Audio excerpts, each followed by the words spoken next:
غرباء غرباء غرباء غرباء غرباء غرباء غرباء. نبی صلی اللہ علیہ وسلم کی سب سے پہلی زوجہ محترمہ سیدہ خدیجہ بنت خویلد رضی اللہ عنہا ہیں. نبی صلی اللہ علیہ وسلم کے فرزند ابراہیم رضی اللہ عنہ کے سوا آپ کی ساری اولاد انہی سے ہوئی. آپ صلی اللہ علیہ وسلم پوری زندگی اس وفا شیار بیوی کو یاد کرتے رہے. سیدہ خدیجہ رضی اللہ عنہا کے والد کا نام خویلد اور والدہ کا نام فاطمہ تھا. سیدہ خدیجہ رضی اللہ عنہا کے والد اپنے قبیلے میں اونچی حیثیت کے آدمی تھے. ہر شخص انہیں عزت اور احترام کی نگاہ سے دیکھتا تھا. مکے میں رہائش اختیار کی، وہیں فاطمہ بنت زائدہ سے شادی کی.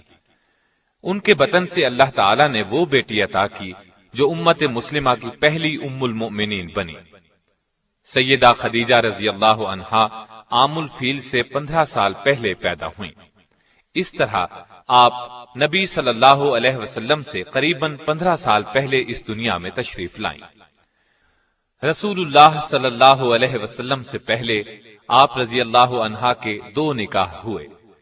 پہلے خاوند کا نام عتیق بن عابد مخزومی تھا. ان سے آپ کے ہاں ایک بچی ہند پیدا ہوئی. دوسرا نکاح ابو حالہ ہند بن نباش سے ہوا.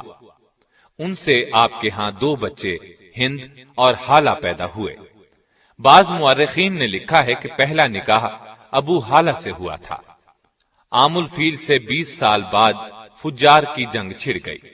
اس میں خدیجہ رضی اللہ عنہا کے والد اور شوہر لڑائی کے لیے نکلے اور مارے گئے.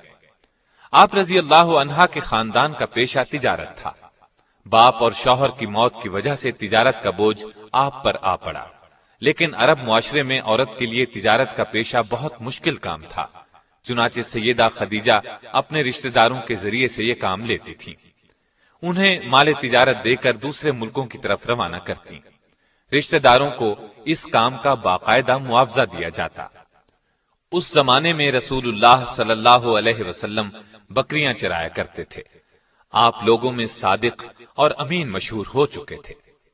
آپ کی دیانتداری کی شہرت مکے میں چاروں طرف پھیل چکی تھی. یہ شہرت سیدہ خدیجہ رضی اللہ عنہا کو بھی پہنچی تو انہوں نے پیغام بھیجا کہ آپ میرا سامان تجارت لے کر جائیں. جو معاوضہ میں دوسروں کو دیتی ہوں اس سے 2 گنا دوں گی. رسول اللہ صلی اللہ علیہ وسلم نے پیشکش کو قبول فرما لیا. آپ کا یہ سفر تجارت انتہائی کامیاب رہا. چنانچہ تجارت کے اس سفر کے 2 ماہ 25 دن بعد خود سیدہ خدیجہ رضی اللہ عنہا نے نکاح کا پیغام بھجوایا. نبی صلی اللہ علیہ وسلم نے اپنے چچا کے مشورے سے اس پیغام کو قبول کر لیا. سیدہ خدیجہ رضی اللہ عنہا نہایت سمجھدار اور شریف خاتون تھیں. اللہ تعالی نے مال و دولت سے بھی نوازا تھا. اپنے قبیلے میں باعزت تھیں، اس لیے ہر شخص ان سے نکاح کا خواہش مند تھا. لیکن قدرت نے انہیں اپنے نبی صلی اللہ علیہ وسلم کے لیے منتخب کر لیا تھا. اس طرح نکاح کی تاریخ طے ہو گئی. مقررہ تاریخ کو آپ اپنے چچا ابو طالب، سیدنا حمزہ اور خاندان کے دوسرے لوگوں کے ساتھ سیدہ خدیجہ کے گھر تشریف لائے. ابو طالب نے نکاح کا خطبہ پڑھا. 12.5 اوقیہ حق مہر مقرر ہوا. یہ 500 طلائی درہم کے برابر تھا. اس طرح سیدہ خدیجہ رضی اللہ عنہا کو پہلی ام المؤمنین بننے کا شرف حاصل ہوا. آپ رضی اللہ عنہا کا پہلا لقب طاہرہ تھا. اس طرح آپ خدیجہ طاہرہ کے نام سے مشہور ہوئیں. نکاح کے وقت رسول اللہ صلی اللہ علیہ وسلم کی عمر 25 سال تھی. سیدہ خدیجہ کی عمر 40 سال کی تھی. نکاح کے بعد سرداران قریش اور دیگر لوگوں نے مبارکباد دی. نبی اکرم صلی اللہ علیہ وسلم کی زوجیت میں آنے کے بعد سیدہ خدیجہ نے اپنا سارا مال و اسباب آپ کے قدموں میں ڈھیر کر دیا. اس سے آپ کو روزی کمانے کی فکر سے نجات مل گئی. اب آپ تھے اور اللہ کی عبادت۔ سیدہ خدیجہ نے ہر مشکل اور پریشانی کے وقت نبی صلی اللہ علیہ وسلم کو تسلی دی، دلاسا دیا اور پریشانی دور کرنے کے لیے جو کچھ کر سکتی تھیں کرتی رہیں۔ مثلا جب آپ پر پہلی وحی یعنی اقرا بسم ربک الذی خلق غار حرا میں نازل ہوئی تو نبی اکرم صلی اللہ علیہ وسلم گھر تشریف لائے، بدن مبارک پر لرزہ طاری تھا۔ سیدہ خدیجہ رضی اللہ عنہا سے فرمایا مجھے کپڑا اوڑھا دیں۔ جب کچھ دیر بعد گھبراہٹ دور ہوئی تو غار حرا میں پیش آنے والا واقعہ سیدہ خدیجہ سے بیان کیا۔ سیدہ خدیجہ نے آپ کو تسلی دی اور کہا قسم ہے اس ذات کی جس کے قبضے میں میری جان ہے، میں امید رکھتی ہوں کہ آپ اس امت کے نبی ہوں گے۔ اس کے بعد سیدہ خدیجہ رضی اللہ عنہا آپ صلی اللہ علیہ وسلم کو اپنے چچا زاد بھائی ورقہ بن نوفل کے پاس لے گئیں۔ آپ نے پورا واقعہ سنایا۔ اس واقعے کو سن کر انہوں نے یقین کے لہجے میں کہا یہ وہی فرشتہ ہے جو موسیٰ علیہ السلام پر اترا تھا، کاش میں اس زمانے تک زندہ رہوں جب آپ کی قوم آپ کو وطن سے نکالے گی۔ اگر میں نے آپ کا وہ زمانہ پایا تو میں آپ کی ضرور مدد کروں گا۔ اللہ کے حکم سے جب آپ نے نبوت کا باقاعدہ اعلان فرمایا تب بھی سب سے پہلے سیدہ خدیجہ رضی اللہ عنہا ہی نے آپ کا پیغام قبول فرمایا اور ایمان لائیں۔ مردوں، عورتوں اور بچوں سبھی میں سب سے پہلے ایمان لائیں۔ آپ رضی اللہ عنہا نے نہ صرف نبوت کی تصدیق کی بلکہ آغاز اسلام میں آپ صلی اللہ علیہ وسلم کی سب سے بڑی مددگار بھی تھیں۔ آپ صلی اللہ علیہ وسلم کو چند سال تک کفار اذیت نہ دے سکے۔ اس میں بڑی حد تک سیدہ خدیجہ رضی اللہ عنہا کا اثر کام کر رہا تھا۔ مکے میں سیدہ خدیجہ کا بہت اثر رسوخ تھا۔ مشرکین نبی صلی اللہ علیہ وسلم کو جھٹلاتے تھے، اس سے آپ کو بہت صدمہ ہوتا، لیکن یہ صدمہ سیدہ خدیجہ کے پاس آ کر دور ہو جاتا تھا، اس لیے کہ وہ آپ صلی اللہ علیہ وسلم کی باتوں کی تصدیق کرتی اور مشرکین کے سلوک کو بے اثر کر دیتی تھیں۔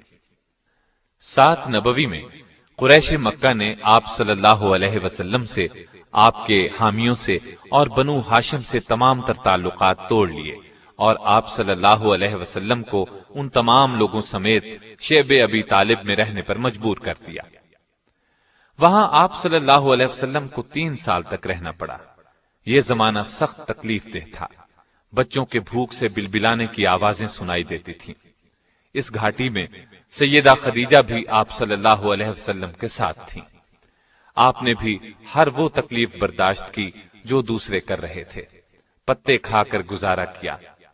ان حالات میں سیدہ خدیجہ رضی اللہ عنہا کے اثر و رسوخ سے کبھی کبھار کھانا پہنچ جاتا تھا۔ آخر کار قریش کے آپس کے اختلاف کی وجہ سے 3 سال بعد 10 نبوی میں اس مصیبت کا خاتمہ ہوا، یعنی ہجرت سے 3 سال پہلے وہاں سے نکلے۔ نبی اکرم صلی اللہ علیہ وسلم کے ساتھ سیدہ خدیجہ نے بھی اس سخت تکلیف دہ ماحول سے نجات پائی، لیکن مسلسل تکالیف کی وجہ سے ان کی صحت بہت خراب ہو گئی تھی۔ آخر کار رمضان 10 نبوی میں اس دار فانی سے دار آخرت کی طرف انتقال فرما گئیں۔ انا للہ و انا الیہ راجعون۔ وفات کے وقت آپ رضی اللہ عنہا کی عمر 64 سال 6 ماہ تھی۔ اس وقت تک شریعت میں نماز جنازہ کا حکم نہیں تھا، اس لیے آپ رضی اللہ عنہا کو اسی طرح دفن کر دیا گیا۔ رسول اللہ صلی اللہ علیہ وسلم خود ان کی قبر میں اترے اور سب سے زیادہ غمگسار بیوی کو قبر کی آغوش میں رکھا۔ آپ رضی اللہ عنہا کی قبر جنت المعلا میں ہے۔ آپ کی وفات کے سال کو عام الحزن قرار دیا گیا۔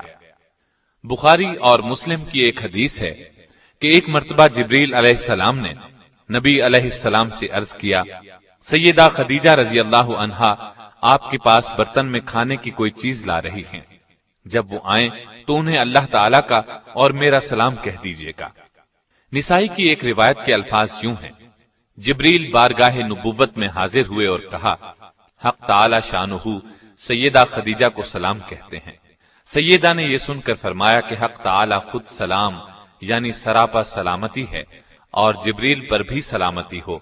اور آپ صلی اللہ علیہ وسلم پر بھی سلام اور اللہ کی رحمت ہو۔ سیدہ خدیجہ کی ایک اور بڑی فضیلت یہ ہے کہ ان کی زندگی میں رسول اللہ نے کوئی دوسری شادی نہیں کی۔ معلوم ہوا آپ ان سے بہت محبت کرتے تھے۔ بخاری اور مسلم کی روایات کے مطابق آپ نے انہیں جنت میں ایسے محل کی بشارت دی جو موتی کا ہوگا، بلکہ مسند احمد میں روایت ہے کہ رسول اللہ صلی اللہ علیہ وسلم نے فرمایا، مجھے حکم دیا گیا ہے کہ میں خدیجہ کو جنت میں ایک ایسے محل کی بشارت دوں جو موتیوں سے بنا ہوا ہوگا، جس میں شور و غل اور محنت و مشقت نہیں ہوگی۔ سیدہ خدیجہ کی وفات کے بعد آپ صلی اللہ علیہ وسلم اکثر انہیں یاد کرتے اور تعریف فرماتے تھے۔ نبی صلی اللہ علیہ وسلم سیدہ کی زندگی میں ان کی سہیلیوں سے اچھا سلوک فرماتے تھے اور انتقال کے بعد بھی ان سے اچھا سلوک کرتے رہے۔ جب کوئی چیز آتی تو آپ اس میں سے کچھ حصہ الگ کرتے اور فرماتے، یہ خدیجہ کی فلاں سہیلی کو دے آؤ۔ نسائی اور مسند احمد کی روایت کے الفاظ یہ ہیں کہ نبی صلی اللہ علیہ وسلم نے فرمایا، جنت کی عورتوں میں سب سے افضل یہ 4 عورتیں ہیں: خدیجہ بنت خویلد، فاطمہ بنت محمد، مریم بنت عمران اور آسیہ جو فرعون کی بیوی تھی۔ سیدہ کی اس خصوصیت میں کوئی دوسری ام المؤمنین شریک نہیں ہوئی۔ بخاری، مسلم اور مسند احمد کی ایک روایت میں سیدہ خدیجہ کو تمام جہانوں کی عورتوں سے بہتر فرمایا۔ آپ کے پہلے خاوند سے ایک بیٹے ہند تھے، یہ آپ کے ساتھ ہی ایمان لے آئے۔ انہی کی نسبت سے آپ رضی اللہ عنہا کی کنیت ام ہند تھی۔ رسول اللہ صلی اللہ علیہ وسلم سے سیدہ خدیجہ کے ہاں 6 بچے ہوئے، 2 صاحبزادے جو بچپن میں فوت ہو گئے اور 4 صاحبزادیاں۔ ان کی تفصیل یہ ہے: قاسم رسول اللہ صلی اللہ علیہ وسلم کے سب سے بڑے صاحبزادے تھے، انہی کے نام پر آپ کی کنیت ابو القاسم تھی۔ بچپن میں مکے میں انتقال کر گئے۔ دوسرے صاحبزادے عبداللہ تھے، یہ بھی کم عمری میں ہی انتقال کر گئے۔ ان کے لقب طیب و طاہر تھے، اس لیے کہ یہ زمانہ نبوت میں پیدا ہوئے تھے۔ سیدہ زینب رضی اللہ عنہا، یہ رسول اللہ صلی اللہ علیہ وسلم کی سب سے بڑی صاحبزادی تھی، اور دوسری صاحبزادیاں سیدہ رقیہ رضی اللہ عنہا، سیدہ ام کلثوم رضی اللہ عنہا اور سیدہ فاطمہ رضی اللہ عنہا ہیں۔